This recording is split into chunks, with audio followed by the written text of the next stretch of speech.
27 రోజులుగా అంగన్వాడీలు అక్కడ విజయవాడలో కలెక్టరేట్ దగ్గర నుంచి రోడ్ల మీద ఏడుస్తున్నారు. పోలీసులు అవ్వచ్చు, ప్రభుత్వం అవ్వచ్చు పట్టించుకునే పరిస్థితి లేదు. ఈరోజు 5 గంటల్లోపు మీరు ఎవరైతే జాయిన్ కాకపోతే ఎస్మా ప్రయోగిస్తామని చెప్తున్నారు. ఎంత దారుణం సార్! దీన్ని ఏ విధంగా చూస్తారు మీరు? అంటే నిన్న బొత్స సత్యనారాయణ గారు మంత్రి గారు మాట్లాడుతూ చెప్తున్నారు ఆయన. సార్. ఏ ప్రభుత్వం అయినా సరే 5 సంవత్సరాల టెన్యూర్‌లో ఒకేసారి జీతం పెంచుతారు. హ్మ్. ప్రతి 3 సంవత్సరాలకు ఒకసారి జీతాలు పెంచడం సాధ్యం కాదు. మేము అధికారంలోకి వచ్చిన తర్వాత రూ. 1000 పెంచాము. ఇంకా అక్కడితోటి అది పరిమితం అయిపోయింది. మధ్యలో తెలంగాణ ప్రభుత్వం పెంచింది కాబట్టి మరొకసారి మమ్మల్ని పెంచమని చెప్పని వాళ్ళు అడిగే కోరికని ఓకే. మన్నించడం సాధ్యం కాదు. 3 నెలల్లో ఎన్నికలు జరగబోతున్నాయి. మళ్ళీ తిరిగి మేమే అధికారంలోకి రాబోతున్నాం. అధికారంలోకి వచ్చిన తర్వాత పెంపుదల చేస్తాం కానీ ఇప్పుడు ముందుగా పెంచడం సాధ్యం కాదు అని చెప్తున్నారు. ఓకే. అంటే ఇక్కడ అర్థమవుతున్నది ఏంటి? ఇదే బొత్స సత్యనారాయణ గారు గతంలో కూడా హ్మ్. మాకు ప్రభుత్వ ఉద్యోగులు మొదటి ప్రాధాన్యత కాదు, మాకు ప్రజల సంక్షేమ పథకాలే మొదటి ప్రాధాన్యత, మాకు ద్వితీయ ప్రాధాన్యతగానే ఉద్యోగులను పరిగణిస్తామని చెప్పడం జరిగింది. దానిలో భాగంగానే ఇవాళ ఎన్నికలకు ముందు వారి ఓట్లు దండుకోవడం కోసం జగన్మోహన్ రెడ్డి గారు చేసిన వాగ్దానాలు వేరు, ఇవాళ ప్రభుత్వంలో పాలకుడిగా ఆయన బాధ్యతలు చేపట్టిన తర్వాత ఆయన వ్యవహార శైలి వేరు. ఇవాళ అంగన్వాడీలకి గత ప్రభుత్వ హయాంలో 2 విడతలుగా 6,000 రూపాయలు జీతం పెంచడం జరిగింది.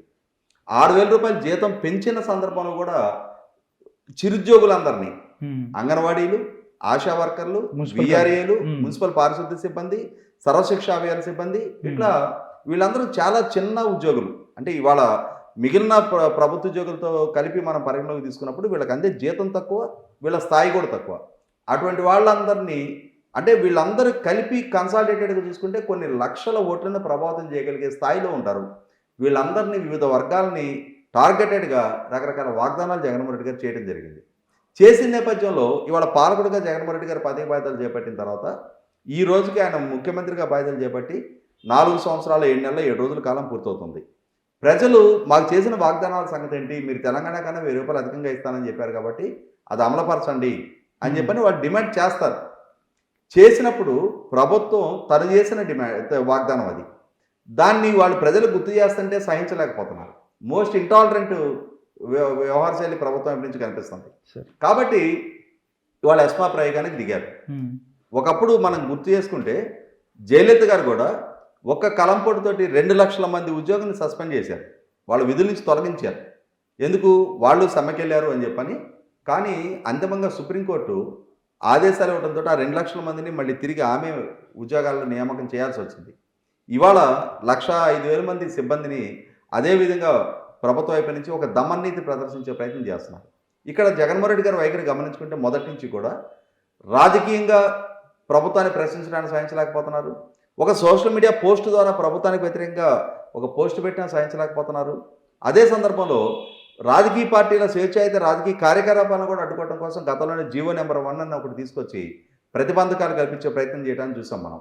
అటువంటి వైఖరి ఉన్న జగన్మోహన్ రెడ్డి గారు ఇవాళ తన ప్రభుత్వానికి వ్యతిరేకంగా ఇంత సుదీర్ఘకాలం, అందులో మహిళలు, చిరుద్యోగులు, వాళ్ళు ఇంతకాలం ఇంత మొండిగా ఇంత పట్టుదలతో ప్రభుత్వాన్ని ప్రశ్నించగలుగుతారని చెప్పని ఆయన కూడా ఊహించలేదు. ఏదో సచివాలయ సిబ్బందిని పంపించాం, వాళ్ళ అంగన్వాడీ భవనాల తాళాలు పగలు కొట్టేసి వాటిని స్వాధీనం చేసుకొని వాళ్ళకొక జాబు ఉంటుందో పోతుందనే ఒక ఇన్సెక్యూరిటీ క్రియేట్ చేస్తే వాళ్ళ భయానికిలోనే వాళ్ళు లొంగిపోతారని చెప్పని ఆశించారు. కానీ వాళ్ళు లొంగలేదు.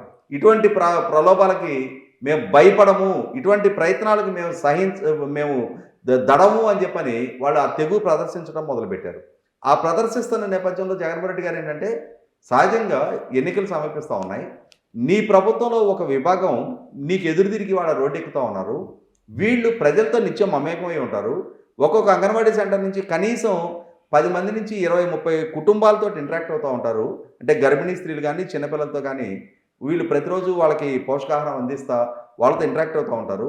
వాళ్ళతో ప్రతిరోజు డే టు డే కాన్వర్సేషన్లో మీకు వ్యతిరేక ప్రచారం చేయడానికి కూడా ఆస్కారం ఉన్న వ్యక్తులు ఎంత లౌక్యం ప్రదర్శించాలి, ఎంత సానుకూల దృక్పథం వ్యవహరించాలి, కానీ తెగేదాకా లాగుతున్నారు. ఆ లాగుతున్న పర్యవసానం ఏంటి? చివరికి వాళ్ళ ఎస్మా ప్రయోగం దగ్గరికి వచ్చారు, కట్టడి చేస్తారు, లేదు ఉద్యోగాల నుంచి డిస్మిస్ చేస్తారు, అయిపోతాయి ఇక్కడితోటి. ఇవాళ ఈ 1,05,000 మందిని వేరే ఇంకొక 1,05,000 మందితోటి భర్తీ చేసే ప్రయత్నం చేస్తారా? అంటే అమరావతి రాజధాని విధ్వంసం చేశాం, కర్నూలు, విశాఖపట్నం వేరే రాజధానులుగా ప్రత్యామ్నాయ రాజధానులుగా ప్రతిపాదిస్తున్నామని చెప్పని నోటి మాటలతోటి ఆచరణపూర్వకంగా పోనీ ఆ 2 అభివృద్ధి అయినా చేశారా? ఇక్కడ జరిగేది కూడా అంతే. ఇప్పుడు సచివాలయ సిబ్బందులతోటి తాళాలు పగలు కొట్టించారు, ఆ పగలగొట్టించిన ప్రదేశాన్ని మీకు గర్భిణీ స్త్రీలు చిన్నపిల్లలు మీకు సహకరించారా? ఇవాళ అంగన్వాడీ సిబ్బందికి మద్దతుగా వారు రోడ్డు ఎక్కారు. ఆ తాళాలు పగలగొట్టే ప్రయత్నాన్ని వారు అడ్డుకోవడం జరిగింది. ఇటువంటి సందర్భంలో గ్రామీణ ప్రాంతాల్లో పనిచేసే చిరుద్యోగుల మీద బ్రహ్మాస్త్రాలు ప్రయోగించే ప్రయత్నం ప్రభుత్వం వైపు నుంచి జరుగుతుంది.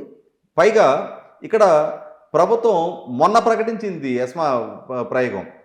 వాళ్ళు సమ్మె నోటీస్ ఇచ్చి ఎన్ని రోజులైంది? ఆ రోజు ఇది అత్యవసర సర్వీస్ అని గుర్తు రాలేదా? వారు ఇన్ని రోజులు సమ్మె చేస్తున్న సందర్భంగా, వారితో చర్చలు జరుపుతున్న సందర్భంగా ఇది అత్యవసర సర్వీస్ అని చెప్పని గుర్తుకు రాలేదా? ఇది అత్యవసర సర్వీసు, మీరు సమ్మె చేయడానికి వీల్లేదనేది వారు సమ్మె నోటీస్ ఇచ్చిన రోజు ఎందుకు ప్రకటన చేయలే? ప్రభుత్వానికి చికాకుగా మారుతుంది. వీరు ఎప్పుడైతే రోడ్డు ఎక్కారో, వారి ఉద్యమం ఎప్పుడైతే బలంగా రూపుదిద్దుకుంటుందో, వారి ప్రశ్న ప్రజలలో చర్చనీయాంశంగా మారుతుందో, మహిళల పట్ల ప్రభుత్వం ఎటువంటి వివక్ష ధోరణి, అణచివేత ధోరణి ప్రదర్శిస్తుంది అనేది చర్చనీయాంశంగా మారుతుందో, అక్కడి నుంచి మొదలుపెట్టి ఆశా వర్కర్లు రోడ్డు ఎక్కారు, మున్సిపల్ పారిశుద్ధ్య కార్మికులు రోడ్డు ఎక్కారు. ఇవాళ 104, 108 సిబ్బంది కూడా మేము రోడ్డు ఎక్కుతామని చెప్పని ప్రకటన చేస్తూ ఉన్నారు. పంచాయతీరాజ్ ఇంజనీరింగ్ సిబ్బంది మేము రోడ్డు ఎక్కుతామని చెప్పని ముందే ప్రకటించున్నారు. ఇట్లా ఒక్కొక్క వర్గం చైతన్యవంతం అవుతున్నారు, వీరి ద్వారా ఇన్ఫ్లుయెన్స్ అవుతున్నారు.